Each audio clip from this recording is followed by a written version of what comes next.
Okay, so welcome back to our training video number 3. Once again, Edward Reformina here, author of Pinoy MLM Expose and the creator of Sponsor More Downlines. Una sa lahat, gusto ko magpasalamat sa lahat ng mga nag-like, sa lahat ng mga nag-comment, at sa lahat ng mga nag-post ng kanilang mga questions. Thank you so much. So, I hope na panood mo na yung ating video training number 2. Dahil dun sa training video number 2, pinag-usapan natin yung mga common MLM myths na pinaniniwalaan ng mga Pinoy networkers na pumipigil sa kanila para magkaroon ng resulta at maging successful sa kanilang mga business. Tinuro ko din doon sa training video number 2 kung paano mo sasagutin yung top 3 most common MLM objections. So ngayong araw na to, in this video, pag-uusapan natin yung pinaka-importanting skill na kailangan mong matutunan as a network marketer. At yun ay ang closing skill. So bakit ba napaka-importante na matutunan natin at ma-master natin itong closing na to? Let me tell you a true story. Nung unang na-introduce sa akin ang network marketing, naisip ko kagad kung sino-sino yung mga tao na pwede kong matulungan doon sa magiging network marketing or MLM business ko. Isa sa unang pumasok sa isip ko ay yung classmate ko nung college. Alam ko kasi yung hirap niya sa buhay. Baga siya yung sumusuporta sa mga magulang niya, siya yung sumusuporta na sa buong pamilya niya, siya yung nagpapaaral ng mga kapatid niya. Gustong-gusto ko siyang mapasali sa business ko dahil alam ko na malaki yung maitutulong sa kanya at sa pamilya niya ng opportunity ko. Kaya ang ginawa ko, in-invite ko siya doon sa opportunity meeting ng company namin. Baga, sinet up ko siya ng appointment, nilibot ko siya doon sa opisina, pinakilala ko pa siya doon sa mga ibang partners namin. Kaso, hindi lang pala ganun kasimple. Hindi pala porket may intention kang tumulong ay magagawa mo na. To make the story short, hindi ko siya na-close sa business ko dahil wala pa akong kaalam-alam kung paano mag-close ng prospect. Wala akong kahit anong skill sa pag-close ng mga prospects. So sa madaling salita, hindi ko siya natulungan. Okay? Hindi ko siya natulungan. So kung katulad mo ako, nasa network marketing ako dahil nagustuhan ko yung idea na pwede kang maging successful habang nakakatulong ka din sa ibang tao. Mga sabi nga nila, network marketing is a people helping people business. Tama? Pero ito ang tatandaan mo. Kahit gaano pa kaganda ang intention mo na makatulong, hindi mo magagawang matulungan ang isang tao gamit ang opportunity mo. Hindi mo matutulungan yung mga kakilala, kaibigan o kamag-anak mo hanggat hindi mo siya nai-sponsor o nare-recruit sa business mo. Hindi mo siya matutulungan hanggat hindi mo siya nakuklose. Hindi mo siya matutulungan hanggat hindi mo siya nagiging downline. If you really want to help other people, kailangan mak-close mo muna sila sa network marketing business mo. Yun ang dahilan kung bakit kailangan mo ma-master ang skill na to. Ngayon may gusto kong ipakita sa'yo. This is Sponsor More Downlines training ebook. This is a 128 pages, very detailed how-to sponsoring training ebook. This is an exclusive training ebook na ginawa ko lang para sa team ko. Baga dito sa ebook na to, dito ko tinuro lahat ng mga sponsoring and recruiting strategies, approach and methods na natutunan at na-discover ko na tumutulong sa akin para makapag-sponsor ng up to 23 downlines per month. Okay, dito ko rin tinuro yung 5 easy steps of sponsoring. Okay, so very, very detailed siya. Tinuro ko dito mula from qualifying to handling prospect objections and of course up to closing prospects. So sobrang detailed niya. Tinuro ko dito kung ano yung mga linyang ginagamit ko, kung ano yung mga scripts na sinasabi ko. And tinuro ko din dito yung psychology behind those strategies. Kumbaga tinuro ko kung bakit effective yung mga strategies and methods na yun. Tsaka yung mga approach na yun. Okay? And dito sa ebook na to, tinuro ko din yung 3 closing methods na ginagamit ko at ginagamit din ng mga team ko. And in this video, gusto kong i-share sa'yo yung isa doon sa mga closing methods na yun. So, napaka-effective ng mga closing methods na yun, yung mga araw na nakakapag-sponsor ako ng 4 na downlines sa loob lang ng isang araw. Okay? Pero bago ko ituro sa'yo yung isa doon sa mga closing methods na yun, gusto ko munang i-share sa'yo yung mga naging resulta ng mga taong nabahagian at naturuan ko na ng mga strategies at mga approach mula dito sa training ebook na to. Okay, so bali ito yung sinabi ni Arvin J. Basilio from Cebu City. Sabi niya, By applying his teachings and strategies in Sponsor More Downlines training ebook, I was able to sponsor 13 people and earn 14,110 pesos in just 11 short days. I have never experienced such fast results in my life. The teachings taught by Edward in objection handling also increased my sign-up rate by 200%. I became truly unstoppable in my business and I couldn't be more thankful. So, yun sinabi ni Arvin J. Oh, thank you, bro. Ito naman yung sinabi ni Elisa Cruz from Cavite City. Sabi niya, mas nakukuha ko yung trust nila dahil sa mga scripts na sinusunod ko sa trainings. So, thankful talaga ako dahil in just 1 week, nakapag-close ako ng 3 prospects at may mga naka-line up pa. So, sabi niya, very effective. So, yun yung sabi ni Elisa Cruz. So, thank you so much, Elisa. And ito naman yung sinabi ni Alvin Alcobendas from Batangas City. Sabi niya, nung sinimulan kong i-apply ang natutunan ko mula sa Sponsor More Downlines, every week meron akong nakuklose at na-sponsor na tao. And now, 3 months in my business, nakapag-sponsor ako ng 17 direct downlines at weekly na akong kumikita around $100 per week. So, thank you so much, Alvin. At ito naman yung sinabi ni Mari Bixon from Italy. Kung noong una ay ako ang naghahabol sa prospects, ngayon sila na yung kusang naghahanap sa akin. Wala na rin akong katakot-takot sa pagsagot sa mga prospect objection. Iba talaga pag may proper training. In 1 month, I got 5 direct referrals. Ayan sabi ni Marivic. Thank you, Marivic. At ngayon, ito naman yung sinabi ni Ryan Montilla from Makati City. Sabi niya, dati nung di ko pa natututunan yung mga strategies sa Sponsor More Downlines, ay para akong naglalakad sa dilim na walang ilaw, na nangangapa ako sa daan na tatahakin ko. Kung baga walang proper direction at bumalik ako sa pagiging empleyado, nag-stop ako sa pagiging networker. Then, pagkatapos kong i-apply yung mga natutunan ko sa Sponsor More Downlines, ay sobra, rocket ship to the maximum level.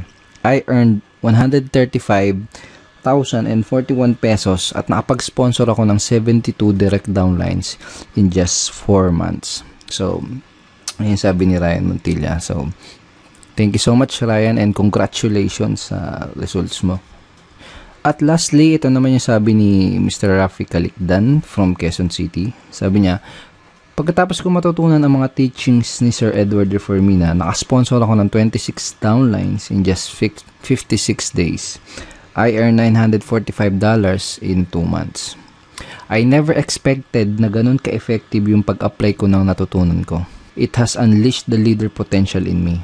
Ang leadership pala ay natututunan as long as you have the willingness, the proper knowledge, guidance, and training tool to help you grow your team tremendously. Ito pa sabi niya, lahat ng natutunan ko, pinasa ko sa downlines ko, and the training material is indeed very helpful and powerful. Nakaka-proud lang na pati downlines ko ay nagkakaroon na ng results in just short span of time. So, yun sabi ni Rafi Calicdan from Quezon City. Thank you so much, Rafi, and congratulations din sa results na nakukuha mo. Yeah. Andito tayo ngayon sa loob ng Sponsor More Downlines training ebook. Dito tayo sa loob and papakita ko lang sa iyo saglit yung pinaka-content niya. Okay, so ito yung pinaka-content nitong training ebook na to. Right? So dito sa 3 closing methods, itong the consultant close ang gusto kong i-share sa iyo. Alright, so simulan na natin ngayon. Dito sa closing method na to, baga parang boss na boss yung dating mo. Okay? Para ka lang nag-i-interview ng mga nag-a-apply ng trabaho. So, para kang nag-i-interview ng prospects. Okay? Yun yung parang yung magiging flow niya. Pero ang kagandahan at saka pinaka-nagustuhan ko dito sa method na to, bukod sa napaka-effective niya, ay napaka-simple at madaling i-execute. So, perfect to, lalo na kung nagsisimula ka pa lang or kung bago ka pa lang na networker. Okay? So, kung nagsisimula ka pa lang, kayang-kaya mo kagad i-apply or i-execute kagad ang closing method na to. Pero kung matagal ka na sa network marketing, well, that's much better. Actually, mas maganda yan kasi, kumbaga, solid na yung confidence mo for sure. Kumbaga, mas madideliver mo na tong method na to ng smoothly at mas, may execute mo siya ng mas maganda at mas maayos. Okay, pero don't underestimate the simplicity of this approach and this method kasi kahit napaka-simple niya, ay napaka-effective at powerful niya.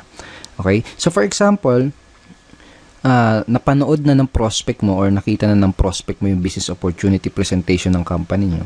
For example, tapos na siyang umattend ng seminar or tapos niya nang makita yung video presentation nyo. Parang ganito yung magiging flow ng pag-i-interview mo dun sa prospect mo. Okay? So, ito yung sasabihin mo sa kanya. Base dito sa mga nakita mo, tingin mo ba or naniniwala ka ba? Ganon. Base dito sa nakita mo, naniniwala ka ba na makakatulong itong business or opportunity na to sa'yo para yung reason why nila? Okay? So, make sure na bago ka mag-close is alam mo yung reason why ng prospect mo. Napaka-importante. I cannot tell you how important na malaman mo yung reason why ng prospect mo. Okay, so for example, ganito. Base dito sa mga nakita mo, base dito sa napanood mo, naniniwala ka ba na makakatulong itong opportunity na to sa'yo para mapatapos mo ng pag-aaral yung mga anak mo? Okay? Parang ganun. Base dito sa mga napanood mo, tingin mo ba makakatulong itong business na to para matulungan mo yung asawa mo sa mga gastusin nyo sa bahay? Parang ganun. Okay? Pag sinabi ng prospect mo, oo, tingin ko makakatulong itong business na to. So, yun mo sa kanya, itanong mo sa kanya, magkano yung gusto mong kitain kada buwan working part-time? Or full-time, kung gusto niya ng full-time. Okay? So, for example, ito yung sinagot ng prospect mo, kahit siguro mga 20,000 lang muna na monthly income. Sabi mo, okay, that's good. Mga ilang oras kada araw o linggo ang pwede mong ilaan para sa business na to para ma-achieve mo yung 20,000 per month na income. Okay? So, sasagutin ka niya ng kung ilang oras. Sabihin natin, ang sinagot niya is mga 2 to 3 hours per day lang muna. Ganon. Sabihin natin, ganun yung sinagot niya. Ang next na sasabihin mo ay ito. Okay, sabihin natin na kumikita ka na ng 20,000 pesos na monthly income working 2 to 3 hours per day. Ano yung iba pang magiging benefit nun para sa'yo at sa family mo? Okay? So, using these lines, unti-unti nang kino-close ng prospect mo yung sarili niya doon sa business mo. Baga siya na yung mismo kasi nagsasabi ng mga benefit na makukuha niya doon sa opportunity mo, di ba? So, napaka-powerful talaga nito. Okay? So, ngayon, sabihin natin, sinagot niya na, ito yung mga gandang magiging benefit niyan para sa akin. Tapos, ang tatanong mo sa kanya, pag nasabi niya na sa'yo yung mga benefit na makukuha niya sa opportunity, ito yung next na itatanong mo sa kanya. May mga gusto ko pa bang itanong bago ka magsimula? Okay? O kaya, ano yung mga questions na gusto mong masagot ko bago ka makapagsimula? Or, bago ka magsimula sa business na to, may gusto ka pa bang malaman? Okay? Kapag sinabi ng prospect mo na, kapag may mga remaining questions pa siya, ang goal mo is masagot lang yung mga question na yun. Okay? Ang goal naman kasi talaga natin is mabigay lahat ng mga kinakailangan na information para makagawa ng informed at sariling decision yung prospect natin. Okay? So, for example, may objection pa siya natitira, kung may question pa siyang natitira, ang goal mo lang is masagot yun. So, make sure na napanood mo din yung video training number 2 natin dahil tinuro ko sa iyo yung mga tinuro ko dun sa video training na yun kung paano masasagutin yung mga most common MLM objections. So, for example, sinabi na ng prospect mo na wala naman na, baga wala na siyang question. Ang magiging closing line mo ay ito. Okay? Sounds to me na ready ka nang mag-join. O kaya naman ay ito. Mukhang handa ka nang magsimula. Tama ba? Kaya, mukhang handa ka nang magsimula sa business na to. Tama ba? Pag sinabi mo yun sa prospect mo, pakinggan mo kung ano yung isasagot nila. Kasi doon mo malalaman kung may mga tanong pa sila or kung may mga objections pa sila. Okay? Kung wala na silang tanong, ang sasabihin lang nila, parang ganito, oo, ready na ako. Or, paano ba magsimula? Okay, kapag tinanong nila na ganun, kapag tinanong ka na nila kung paano ba magsisimula sa business mo, sabihin mo lang, okay, ganito yung next step na gagawin mo para makapagsimula ka na kaagad. Parang ganun. Okay, let me show you yung mga next steps na gagawin mo para makapagsimula ka na kaagad. Okay? So, ganun, i-guide mo na siya sa pag-sign up do sa business opportunity nyo. kung paano ba yung sign up process nyo. Ituro mo na sa kanya yung step by step na gagawin niya para makasali as soon as possible. So, ganun lang siya kasimple. Di ba sabi ko kanina na very simple lang siya pero very effective. Pero ang kagandahan, pwede mo agad siyang i-apply at magamit sa business na ginagawa mo ngayon. And may mga ibang nagtatanong, natanong nila sa akin, paano kung iba yung isagot nila doon sa itatanong ko. Okay, for example, tinanong ko to, tapos iba yun naman yung sinagot nila, hindi kagaya ng mga example na binigay ko. Well, to tell you honestly, hindi naman kasi importante yung mga script eh. Kaya ang importante is yung psychology sa likod ng kumbaga ano yung reason kung bakit mo tinatanong yung mga questions. Anong reason kung bakit mo sinasabi yung mga example scripts na to. For example, ganito yung next step na gagawin mo para makapagsimula ka na kagad. Basically, kapag sinabi mo yung ganito sa prospect mo, you are showing leadership. Kumbaga, tinuturuan mo siya, ginaguide mo siya. You're showing that you are a true leader. Napakita mo sa kanya na isa kang leader na kaya siyang i-guide sa proseso or do sa business. Parang ganun. Okay? Mas importante yung maintindihan mo o ma-internalize mo kung bakit mo sinasabi yung itong mga scripts na to. Okay? Kasi kapag naintindihan mo na ng maigi kung ano yung reason kung bakit mo sinasabi yung mga lines or script na yan, doon darating yung point na makakapag-improvise ka na ng mga sasabihin mo doon sa prospect na kinakausap mo.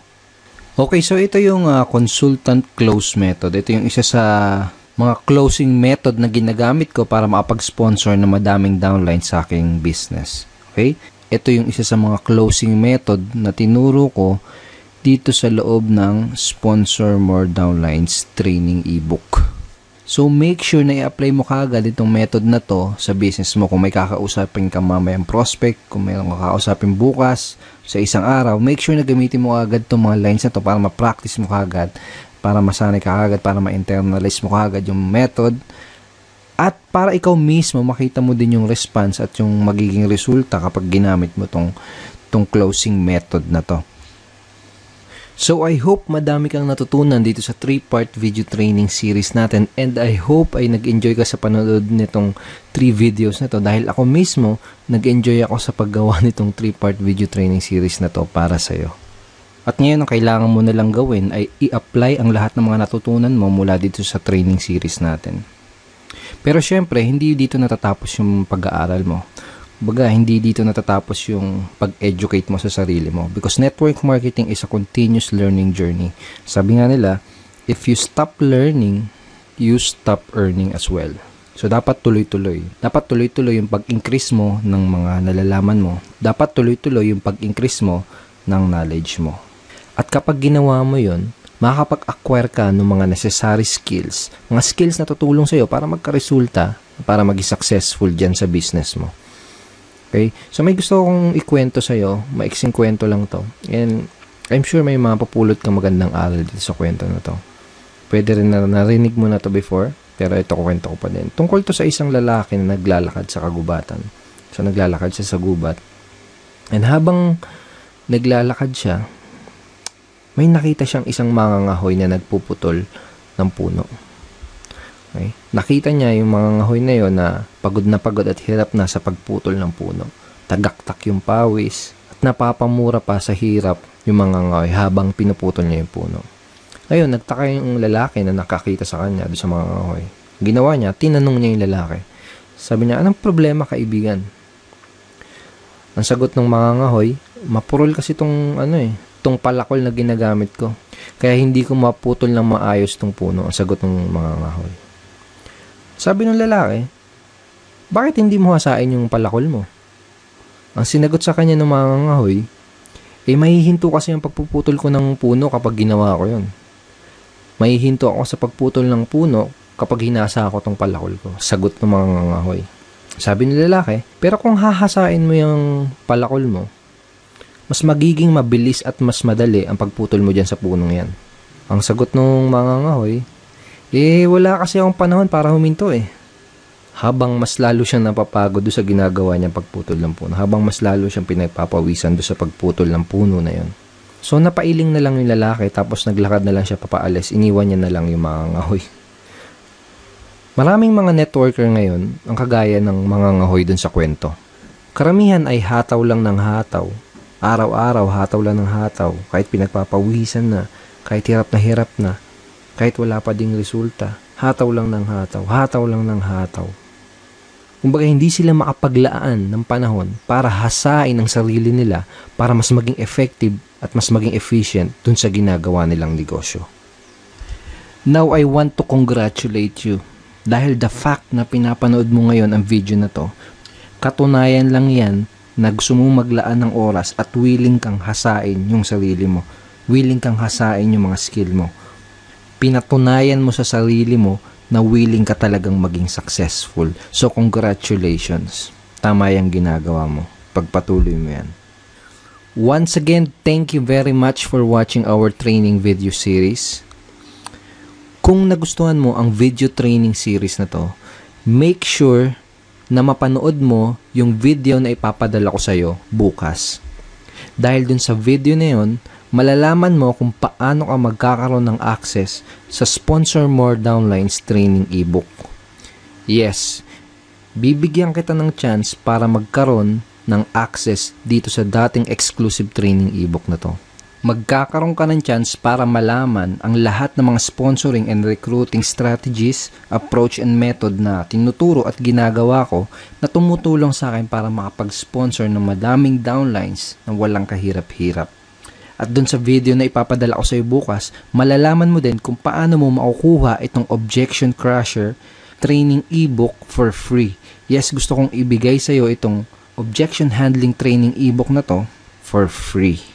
Pero napaka-importante na mapanood mo yung video na yun bukas dahil hindi ko alam kung ilang Pinoy network marketers lang ang hahayaan kong magkaroon ng access dito sa napaka-valuable at dating exclusive training materials na to. Kaya kung gusto mong magkaroon ng access sa Sponsor More Downlines training ebook at kung gusto mong makuha itong Objection Crusher for free, make sure na mapanood mo yung ipapadala ko sa yung video bukas. Kaya wag mong kakalimutan na i-check ang iyong email bukas, okay? Dahil ipapadala ko sa email mo yung link na pupuntahan mo para mapanood yung video na yun.